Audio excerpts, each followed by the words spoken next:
Assalamualaikum warahmatullahi wabarakatuh. Apa kabarnya semua? Semoga kalian baik-baik saja. Kali ini saya akan membahas alur novel Donghua Swallowed Star. Tanpa basa-basi, yuk langsung disedot.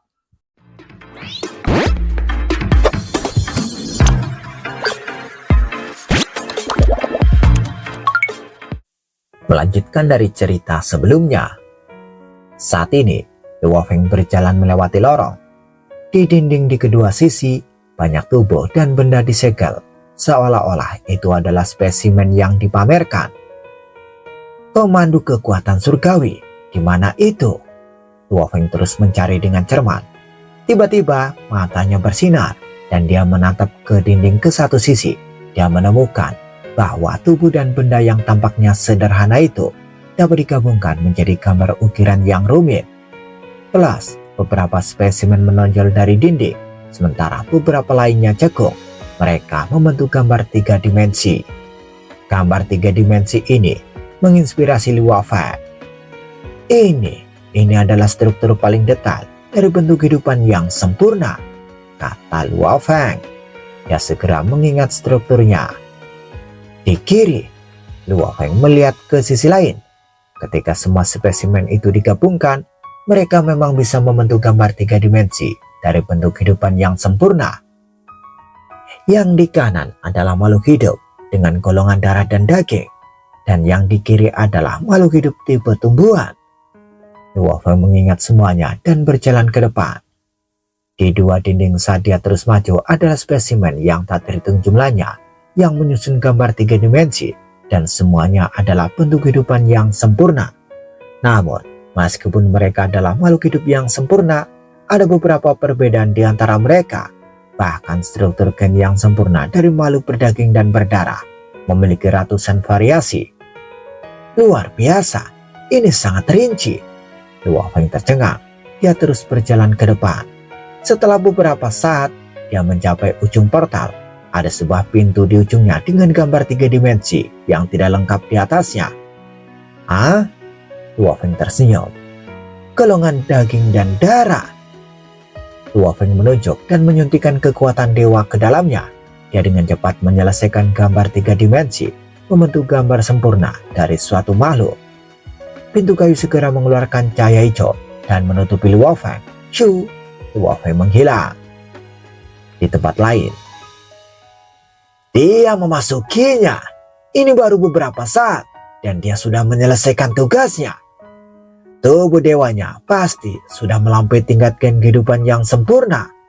Selain itu, dia mengikuti jalur kekuatan dewa. Prajurit Bima Sakti itu sangat ambisius.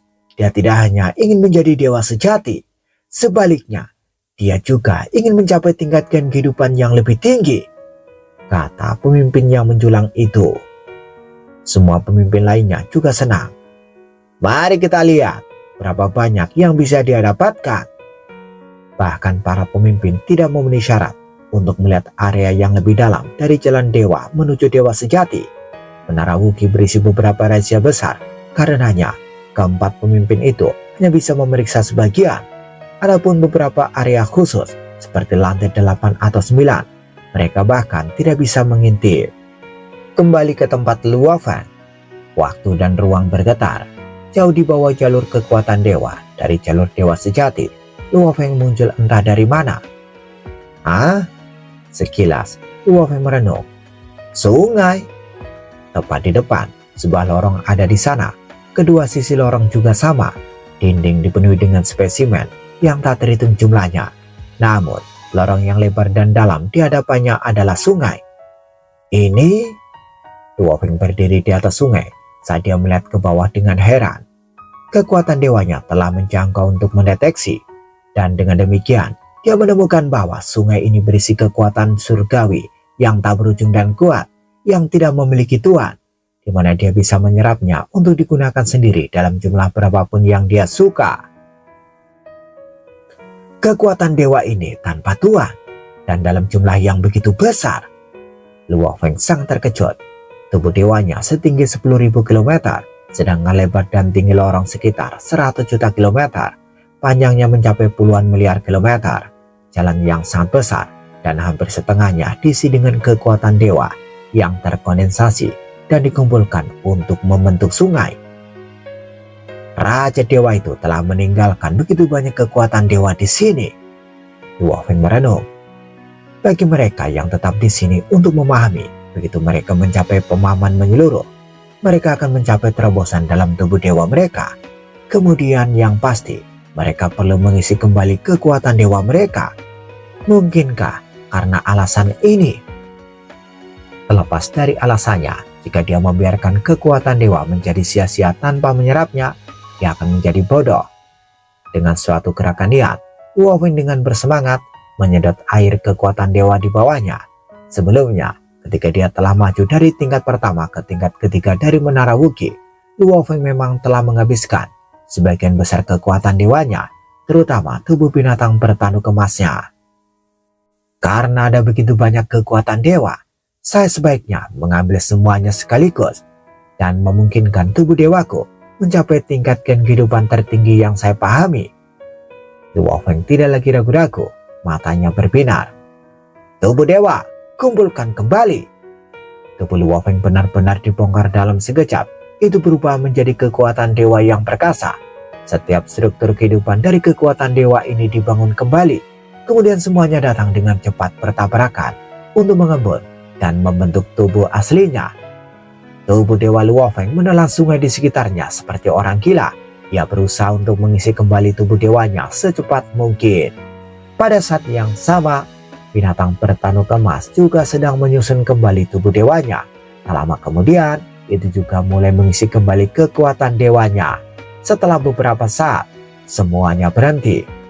Sekarang, tubuh dewaku memiliki tingkat kehidupan sekitar 28.000 kali. Tapi saya masih jauh dari targetku, Luo Feng berkata pada dirinya sendiri.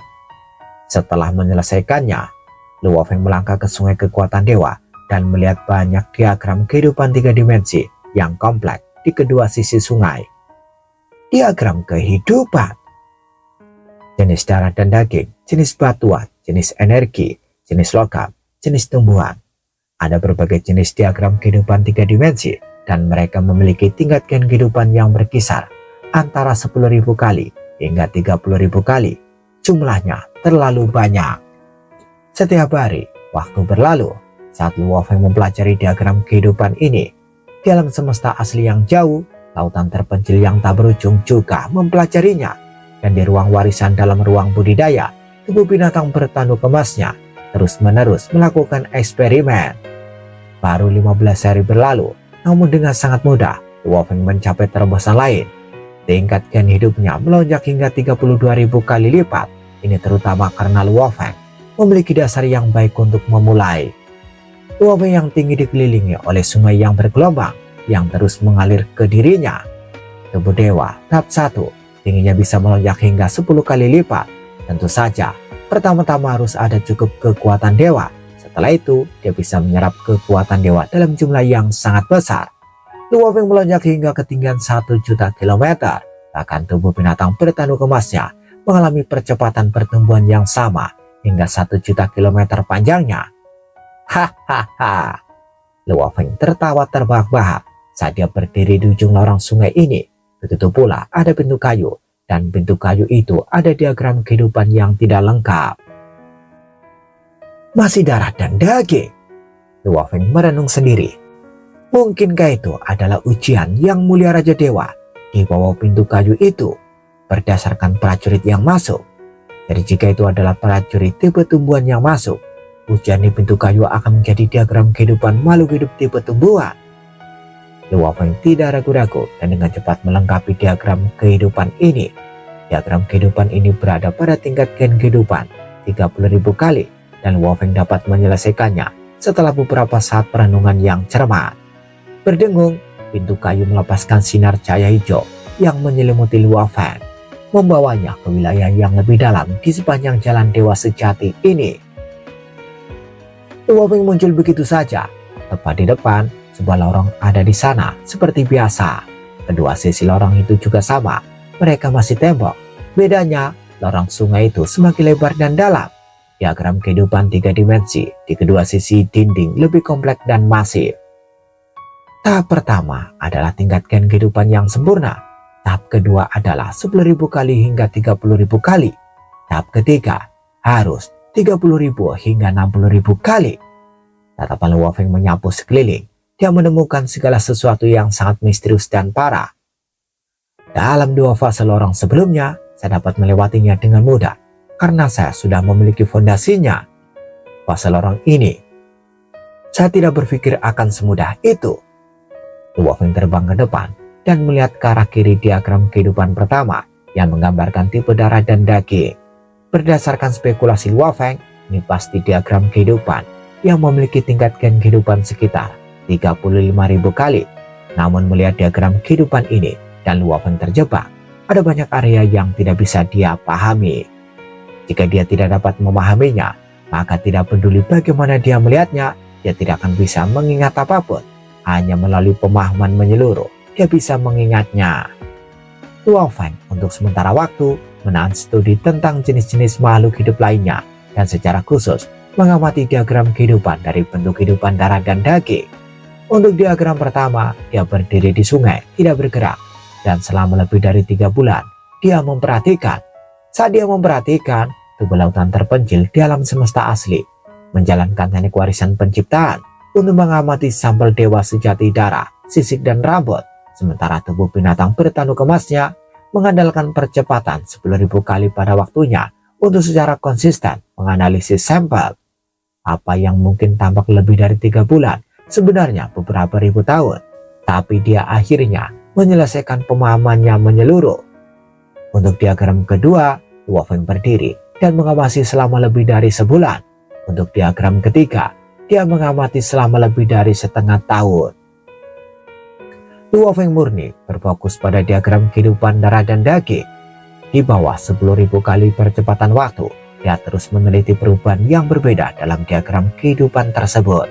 Setelah 1 tahun 6 bulan, tingkat gen kehidupan Luo Feng telah meroket hingga 40.000 kali lipat. Setelah sekitar 80 tahun, itu telah mencapai 50.000 kali lipat. Namun selama 1000 tahun berikutnya atau lebih, Luo Feng tetap stagnan pada fase ini, tidak dapat mencapai terobosan. Namun, Luo Feng tidak tega meninggalkan lorong ini. Jalan dewa sejati ini adalah sebidang tanah yang tak tertandingi. Bahkan denyutnya di sungai Duandong tidak memiliki rangkaian diagram kehidupan yang begitu detail. 1 era, waktu maksimal yang diberikan untuk menyelesaikan sebuah misi untuk menerima gelar adalah 1 era. Saat era berikutnya tiba, tibalah waktunya untuk masa misi berikutnya. Saya harus berusaha sebaik mungkin dan mengerahkan segenap kemampuanku untuk meraih banyak lebih di era ini. Diagram kehidupan yang begitu berharga semua ditempatkan di hadapanku, di mana saya dapat melihatnya sesuka hatiku. Saya bahkan memiliki teknik warisan penciptaan. Dua keuntungan besar bekerja untuk keuntunganku. Jika saya melewatkan kesempatan seperti itu, saya mungkin harus mengabdikan waktu hingga 1 juta kali lebih lama di masa depan. Tapi tetap saja, itu mungkin tidak seberharga apa yang ingin saya dapatkan sekarang. Luo Feng tidak berani bersikap lunak pada dirinya sendiri. Di luar menara Wuki, Xiu, seorang prajurit, telah disingkirkan dan dikirim. Di tingkat ketiga dari istana abu-abu perak di samping menara Wuki, 4 sosok berdiri di dekat pagar saat mereka melihat ke bawah pada prajurit yang sedang dipindahkan. Dari dalam menara Wuki, prajurit lain dikirim satu persatu, kata Komandan Kekar. Mereka telah memaksimalkan batas periode tinggal mereka di tingkat keempat. Prajurit Bima Sakti itu telah mencapai lebih banyak dan dapat tinggal lebih lama. Betapa berharga baginya di jalur kekuatan dewa dari jalur dewa sejati. Hingga sekarang tidak ada yang tahu. 3 komandan lainnya juga melihat ke arah menara Wuki.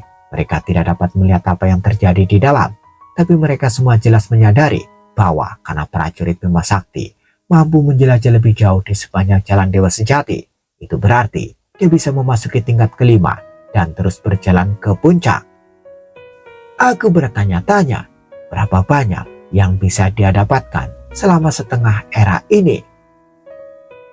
Sementara itu, Luo Feng sama sekali tidak sadar bahwa dia hanya bisa bertahan di jalan dewa sejati ini paling lama setengah abad.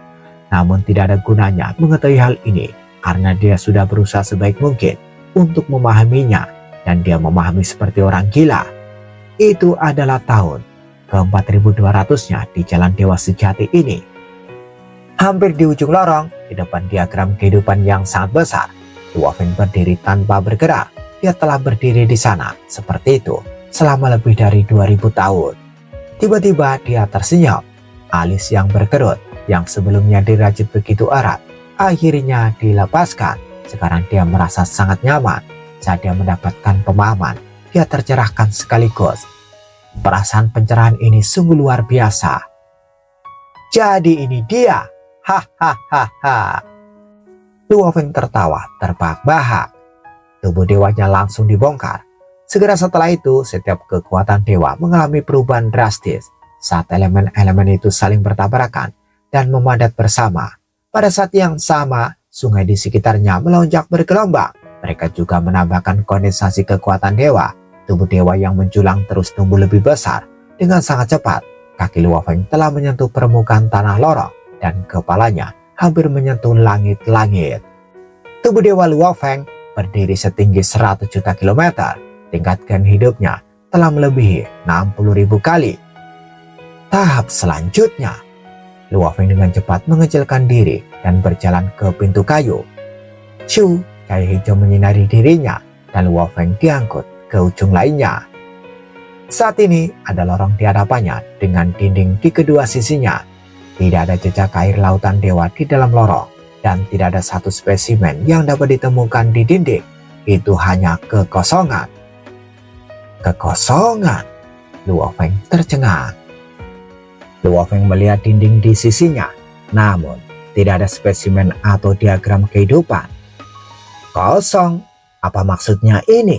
Diagram kehidupan di sini tidak berbentuk spesimen. Luo Feng berjalan ke depan, bingung. Dia dengan hati-hati mengamati semua yang ada di portal, mencoba menemukan sesuatu. Dia tidak bisa menemukan apapun. Luo Feng tidak menemukan sesuatu yang istimewa. Tiba-tiba suara halus mencapai telinga. Suara-suara itu tipis dan lemah, namun Luo Feng merasa ada di mana-mana di sekelilingnya. Secara bertahap, volumenya meningkat dan ada bintik-bintik cahaya hitam yang menyatu di ruang sekitarnya. Bintik yang tak terhitung jumlahnya mulai berkumpul di depan Luo Feng untuk membentuk sosok buram. Itu adalah sosok buram yang mengeluarkan cahaya hitam. Itu terlihat biasa, tetapi Luo Feng tidak merasakan keinginan untuk memujanya. Punggungnya menghadap Luo Feng. Kamu hanya selangkah lagi untuk menjadi dewa sejati tertinggi. Ingat, jika Anda ingin mencapai tingkat tertinggi dari dewa sejati, saya harap Anda dapat mencapai puncak menara Wuki sendirian, kata sosok buram itu perlahan. Sosok buram itu berbalik menghadap Luo Feng, meliriknya dan menghilang. Luo Feng berdiri di sana linglung. Dia bahkan tidak dapat melihat sosok itu dengan jelas dan tidak dapat membedakan seperti apa bentuknya. Namun, dia memiliki keinginan yang kuat untuk memujanya ketika menghadapi sosok yang kabur itu. Itu mungkin hanya kesadaran virtual, tapi ini jauh lebih kuat daripada generasi terakhir Sungai Duandong, kata Luo Feng dengan senang. Itu pasti Yang Mulia Raja Dewa. Menara Wuki dibangun oleh Yang Mulia Raja Dewa, dan diagram kehidupan yang terdapat dalam jalur dewa sejati ini semuanya tak ternilai. Aku bahkan tidak memilikinya di warisan Sungai Duandong. Bahkan makhluk agung yang bekerja langsung untuk Yang Mulia Raja Dewa tidak memenuhi syarat untuk membacanya. Sangat mungkin bahwa hanya Yang Mulia Raja Dewa yang dapat meninggalkan kesadaran virtual di sini. Luo Feng segera merasa bahwa tujuan disegel ini sangat luar biasa. Aku yakin benda raksasa di samudera semesta itu adalah Raja Dewa yang sudah mati. Dia membangun menara Wuki sebelum dia meninggal, menjadikan Dewa Wuki dan mengatur semua tugas itu. Pikir Luo Feng. Pikiran itu memajari pikiran Luo Feng. Tiba-tiba pilar cahaya tiba dan menutupi Luo Feng. Shu, Luo Feng menghilang melalui portal. Di lantai 5 menara Wuki adalah dunia bersalju. Luo Feng muncul. Luo Feng melihat sekeliling ke dunia bersalju yang tak berujung. Ini pasti tingkat kelima dari menara Wuki. Dia tidak bisa menahan senyum. Kesadaran virtual yang sepertinya telah ditinggalkan oleh Yang Mulia Raja Dewa berkata bahwa aku sendirian jika aku ingin mencapai batas dewa sejati. Luo Feng mengingat, selain evolusi tubuh dewanya, dia menyadari bahwa tugas penyegelan memiliki rahasia besar di baliknya. Dia memiliki banyak pertanyaan di dalam hatinya. Bagaimana benar raksasa itu yang mungkin adalah Yang Mulia Raja Dewa bisa mati, dan mengapa dia mengambang di samudera semesta? Mengapa keinginan alam semesta asli membimbing kita ke benda raksasa itu? Mengapa Master Bintang Petir Agung menggunakan kekuatan yang sama sekali berbeda sebelum dia meninggal? Dari mana itu datang? Banyak pertanyaan ini muncul di kepalanya. Scene berganti. Di Istana Perak di luar Menara Wuki, keempat pemimpin yang menjaga lembah Raja Dewa sedang menunggu di atas tata. Mereka tidak dapat melihat Luo Feng karena dia berada di area yang lebih dalam dari jalan dewa sejati. Tiba-tiba adegan muncul di layar. Lantai 5 Menara Wuki. Seru kabut hitam di singgasana di sebelah kiri. Dia sudah memasuki level kelima. Ini baru kurang dari setengah era dan dia sudah memasuki level kelima. Tidak peduli apa, dia ada di lantai 5 sekarang. Pemimpin wanita lapis baja perak, pemimpin laki-laki yang menjulang tinggi, pemimpin binatang aneh, dan pemimpin kabut hitam semua menatap layar bersemangat. Bisakah prajurit Bima Sakti itu memasuki lantai 8? Lantai 5 hingga 7 bisa sangat membantu makhluk-makhluk hebat itu, tapi mereka juga sangat menantang. Banyak tentara di dunia jin telah mencapai ke lantai 5, tapi kebanyakan dari mereka tersingkir di lantai 5, 6, atau bahkan lantai 7. Hanya satu yang bisa sampai ke lantai 8. 3 lantai ini memang menantang. Bima Sakti luar biasa, dia mungkin benar-benar bisa melewati 3 lantai berikutnya. Ada rahasia besar yang tersembunyi di Menara Wuki. Keempat pemimpin tidak bisa melihat lantai 8 atau lantai 9. Hanya satu dari generasi tentara elit sebelumnya yang berhasil naik ke lantai 8. Tetapi dia akhirnya gagal. Lantai 8 adalah bahaya terakhir. Dan jika seseorang bisa berhasil di sana, dia akan mencapai lantai 9. Begitu dia mencapai puncak, dia berhasil dan akan disegel. Di lantai 5 Menara Wuki, di dunia bersalju yang luas, Luo Feng melihat sekeliling.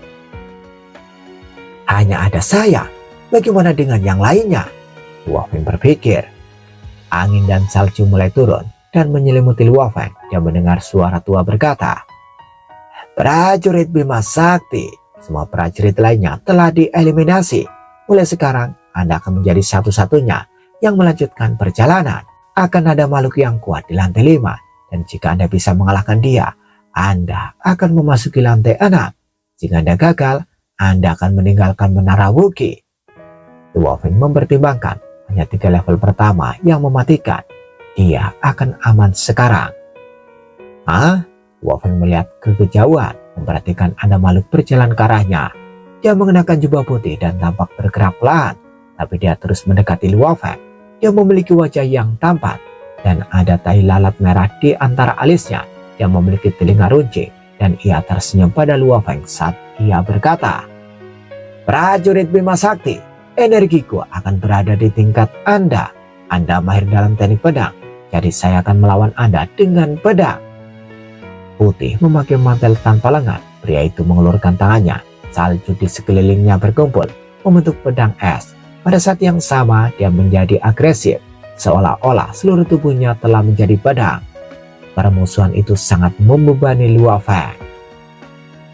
Pedang, Luo Feng mengulurkan tangannya dan pedang bayangan darah muncul. Dia menatap kompetitornya dengan agresif. Hebat, pria berjubah putih itu menyeringai. Serangan pertama. Pria berjubah putih itu bergerak seperti hantu. Bayangan pedangnya bersinar. Bayangan pedang terus muncul. Dan seketika, miliaran bayangan itu berkedip di depan Luo Feng. Seolah-olah dia terjebak di seluruh dunia bayangan pedang. Ilusi tidak ada artinya bagiku. Pikiran Luo Feng berteriak. Dan semuanya lenyap. Tapi sebelah pedang sudah mencapai Luo Feng.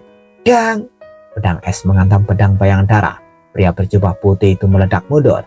Pria berjubah putih itu terbang kembali ke arah Luo Feng lebih cepat. Seolah-olah dia sudah marah. Serangan kedua. Dia seperti bola api yang membara. Dia menebas rendah menggunakan kekuatan yang tak tertandingi. Dunia terbagi menjadi dua. Segap! Pedang bayangan darah Luo Feng bergetar dan jejak tipis cahaya pedang melesat ke arahnya, kemudian menjadi lebih tebal. Ketika keduanya bersentuhan, cahaya pedang itu menjadi miniatur dunia menyelimuti pesaingnya. Miniatur dunia retak saat dua berkas cahaya bertabrakan. Pukulan ketiga, pria berjubah putih itu berteriak dan tubuh dewanya berputar berubah menjadi angin yang bertiup. Serangan ke-9, pukulan ke-36, pukulan ke-99, pukulan ke-163. Pria berjubah putih itu seperti orang gila.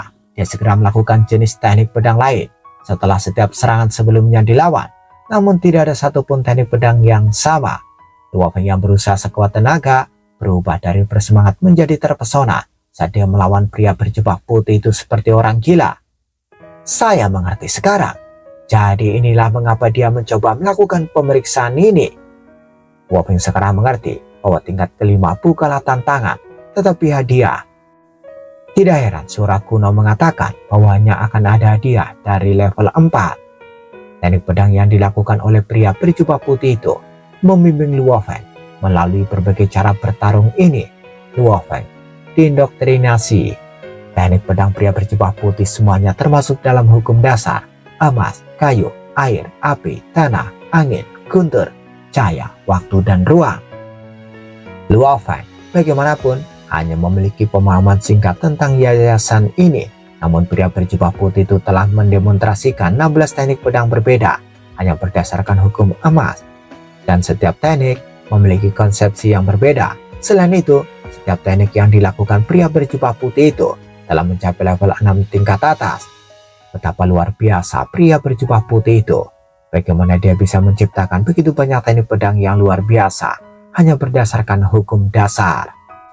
Pemahaman Luo Feng tentang 10 hukum dasar meroket, dan setiap serangan lebih efisien daripada memahami selama lebih dari 10.000 era.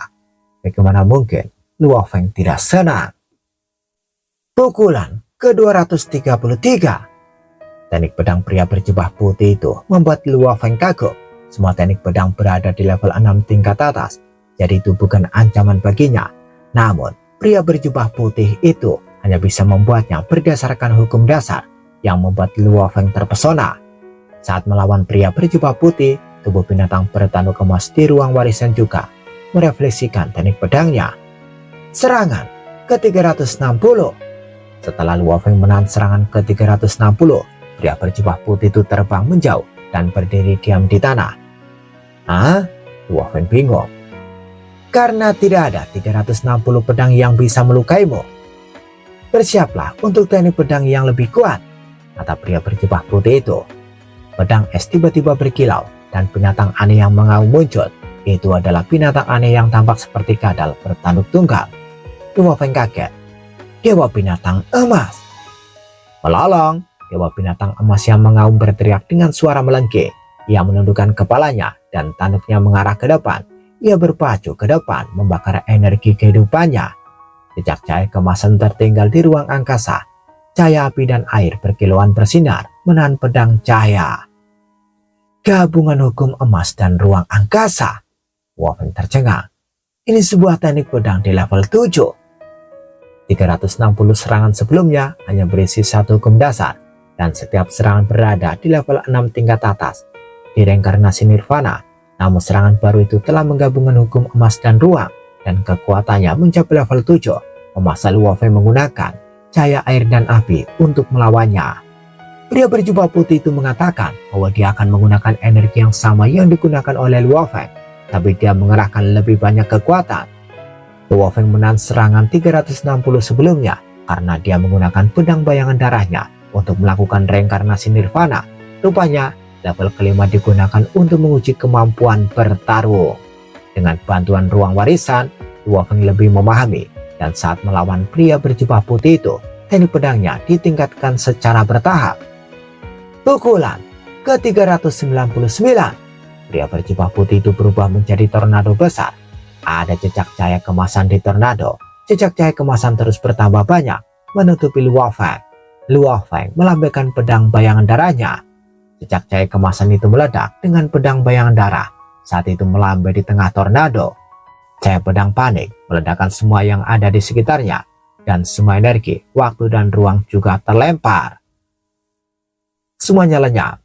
Pria berjubah putih mundur 3 langkah dan memelototi Luo Feng.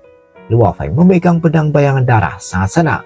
Akhirnya dia menciptakan teknik pedang di level 7 tingkat atas.